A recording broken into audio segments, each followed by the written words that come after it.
Hi எல்லோருக்கும் வணக்கம். இன்றைக்கி தனிஷ்காவுக்கு என்ன லஞ்சு என்ன பிரேக்ஃபாஸ்ட்னு பார்க்கலாம் வாங்க. வாசலில் கோலம் போட்டுட்டு கொஞ்சம் ரிலாக்ஸேஷனுக்காக பாட்டு போட்டுட்டு காஃபி மட்டும் குடிச்சிட்டு இருந்தேன். அதுக்கப்புறம் என்ன பிரேக்ஃபாஸ்ட்னு யோசிச்சுக்கலான்னு சொல்லிட்டு வீட்டில் மாவு இல்லாதனால இன்ஸ்டண்ட்டாக அவல் வச்சு இட்லி தான் ப்ரிப்பேர் பண்ணியிருந்தேன். எப்படின்னு பாருங்கள், சூப்பராக இருந்துச்சு, டேஸ்ட்டாக இருந்துச்சு. கண்டிப்பாக குழந்தைங்களுக்கு ரொம்ப பிடிக்கும். ஸ்நாக்ஸ்க்கு ஏதாவது கண்டிப்பாக பயிர் தான் நான் கொடுப்பேன். பயிர் இல்லைனா ஃப்ரூட்ஸு. சுண்டல் பாயில் ஆகிறதுக்காக குக்கரில் வச்சாச்சு. இப்போ 10 மினிட்ஸ் அவல் ஊறிடுச்சு. அதை தண்ணியை புழிஞ்சிட்டு மிக்ஸி ஜாரில் நான் ஆட் பண்ணிக்கிட்டேன். நான் 2 கப்பு அவல் எடுத்திருந்தேன். அதுக்கு 1.5 கப்பு ரவை ஆட் பண்ணிக்கிட்டேன். சின்ன மிளகால 1 மிளகா எடுத்திருக்கேன். கொஞ்சோண்டு இஞ்சி அதை மட்டும் போட்டு அரைச்சிக்கிட்டேன். சால்ட்டும் ஆட் பண்ணிக்கிட்டேன். நம்ம அரைச்சி வச்சிருக்க மாவு ரொம்ப தண்ணியாக இருக்கக்கூடாது, ரொம்ப கெட்டியாகவும் இருக்கக்கூடாது.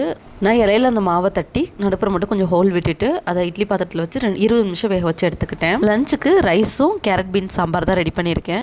மார்னிங் ரவா இட்லிக்கு இந்த சாம்பார் தான் வச்சு சர்வ் பண்ணேன். பாப்பா ரொம்ப ரசித்து சாப்பிட்டா, ரொம்ப டேஸ்ட்டாக இருந்துச்சு. இந்த வீடியோ பிடிச்சிருக்கு அப்படின்னா சேனலை மறக்காமல் சப்ஸ்கிரைப் பண்ணிக்கோங்க. பாய்.